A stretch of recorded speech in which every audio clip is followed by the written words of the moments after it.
Hello and welcome back to Miss Rain. I'm so excited to be in your ears today. Let me start with a question.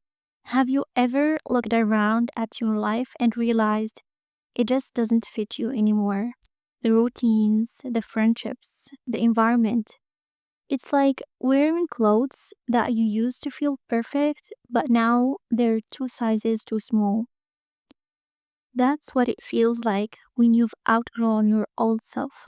And it's both beautiful and terrifying at the same time.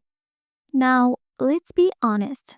Outgrowing isn't something people prepare us for.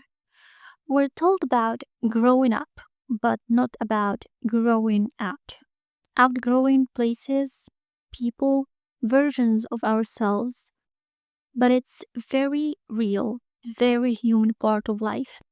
I read somewhere that some people grow up and some people just get older. I'll share a few examples because this isn't just theory, it's lived experience.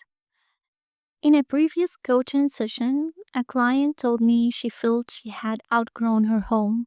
She was waiting, postponing, telling herself she'd only move out when she got married. But then she had this realization. Why should I waste years of my life waiting for something that's out of my control when I can take control of what's within my reach? That shift was so powerful.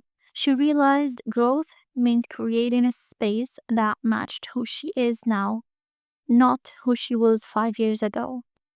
For me, one of the clearest signs of outgrowing came with friendships. There were people I used to have endless conversations with. We could talk for hours without running out of things to say. But slowly, it became harder. We had fewer common interests, fewer shared dreams. What once felt light and joyful started to feel heavy, and that heaviness, that's often the first sign you've outgrown a connection.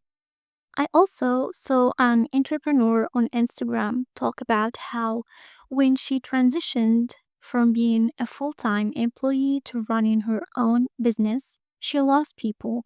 Her schedule changed, her priorities shifted, her conversations became different. She found it harder to connect with her old circle because her life was simply moving in another direction. And then there was a friend who had been in a relationship for years. She told me we're not the same anymore. They both changed, and the relationship couldn't stretch enough to hold the new versions of who they were becoming. That's outgrowing too. The common thread, the feeling that you no longer fit, is completely normal and it's not a failure, it's growth. Psychologists call this process identity evolution. Research shows that as we move through different stages of life, our values, priorities, and even our social circles naturally shift. In fact, a study from the Journal of Personality and Social Psychology found that our personalities are not fixed. They continue to change across our lifespan. That means it's natural to feel misaligned with people, places, or habits that one felt perfect. Outgrowing isn't a sign that you're flaky or disloyal. It's a sign that your brain, your identity, and your inner self are evolving. But here is something we don't talk about enough. People don't always accept your growth. Yes. And often it's not because you've done something wrong, it's because your evolution holds up a mirror to their stagnation. It forces them to see that while you're moving forward, they've been staying the same. And not everyone is brave enough to face that truth. So instead of celebrating your growth, they resist it, sometimes even resent it. So, what do we do when we feel this way? Here is a little guide for navigating outgrowing. First step, yes, awareness. Recognize the discomfort, that heaviness you feel, the awkward silence with an old friend, the dread of walking into a job you once loved. It's not random, it's information. It's your soul saying, we've changed. Something needs to shift. Step number two, release the guilt. Outgrowing people, places, or even versions of yourself doesn't mean you failed. It means you're evolving. Think of it like shedding skin. You don't apologize for growing taller, so why apologize for growing wiser?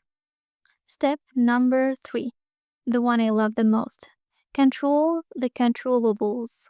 Like my client who stopped postponing her move, you might not be able to control how others respond to your growth, but you can control how you choose to honor it.